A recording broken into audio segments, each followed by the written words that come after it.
Hey, before I get started, just a little report about some of the success that we're having at the Institute of Biblical Defense. I pastor a church, and then I teach Bible and philosophy full-time at Christian high school, and then I head the Institute of Biblical Defense, a Christian apologetics organization, so we defend the faith. But the last I looked, if you combine my book sales with Tim LaHaye's and Jerry Jenkins' book sales together, we sold well over 40 million copies. So I'm really happy about that breakthrough. I think Jenkins and LaHaye are a little bit happier. But whatever the case, what we want to talk to you today about is Bart Ehrman's skepticism concerning the original New Testament text. How many people here go on the internet and look for arguments for and against Christianity?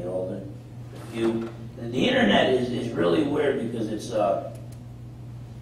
it really, you don't have to do any in-depth research. You just go on the internet and see what the biggest attacks on Christianity are right now and what some of the biggest responses to it are just by going on the internet.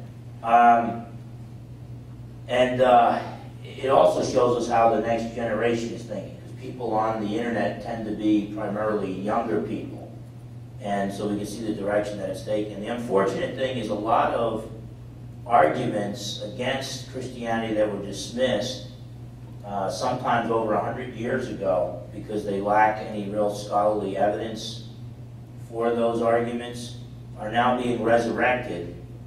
And as the American populace gets more and more dumbed down and knows less and less about history, even garbage like the Da Vinci Code, people believe, wow, this really happened. Oh, the conspiracy, they turned Jesus into God, and that evil church suppressed all these people's rights and things of that sort. So what I want to do right now is just jot down for you what I think the 4 biggest attacks on Christianity are, and then we'll start talking. We're going to be talking about 3 of them this week, and then and the 4th one we don't have anything scheduled for it, but one is the Bart Ehrman, and he's basically he attacks the New Testament copies.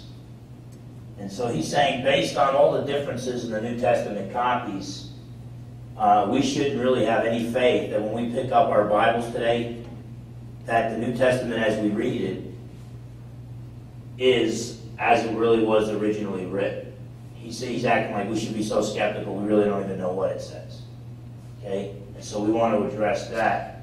You also have Elaine Pagels out of Princeton. Bart Ehrman is out of University of North Carolina, the Chapel Hill campus.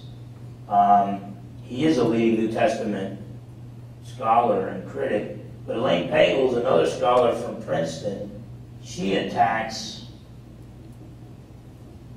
the canon, the New Testament canon, basically the list of books that belong in the Bible. She's saying that maybe some of the books that are there shouldn't be there, and there's a whole lot of books that aren't there that should be there. And so she's arguing for the Gospel of Thomas, the Gospel of Judas, all these bogus writings that even she admits Thomas didn't really write it, Judas didn't really write it. Then you have the arguments of the new atheist,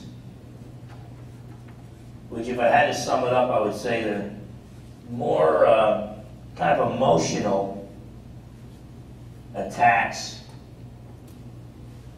on Christianity, acting like Christianity has led to all the problems man ever faces and we need to get rid of belief in God or we're going to blow the planet up. And so I'll be giving talks on each of these 3, and I'll start with Bart Ehrman, but I'd like to add another one, and that is Robert Price argues that Jesus never existed. The early church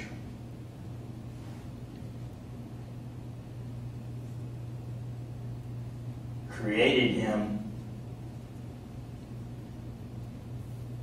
by borrowing from pagan mythology or pagan myths. Okay, and we don't have time this week to talk about that. Maybe in the Q&A we can touch on it a little bit. But this is really on the rise. This was actually considered a very respectful view among New Testament critics in 1870. F.C. Bauer held to it, and but since then it's really there's so much evidence against it. It's the idea that the early church, which was Jewish, was more than willing to borrow from pagan myths is considered rather comical among most New Testament scholars today. But you get your few. Robert Price, if his colleagues laugh at him, he could always turn things over to the internet and get a wide reception there, because most people today, especially our young people, are not trained in the history of the church and things of that sort. So he can say, you know,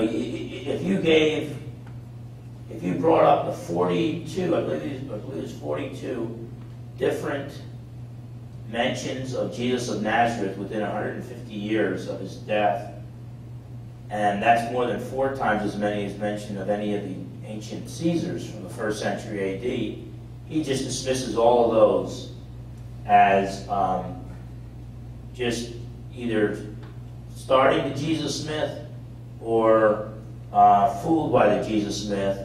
But even, you know, a lot of these writers are non-Christian writers, like Pliny the Younger and Emperor Hadrian, Emperor Trajan, and he would just say, well, they were fooled by the myth, and they thought that he really existed, but he really didn't.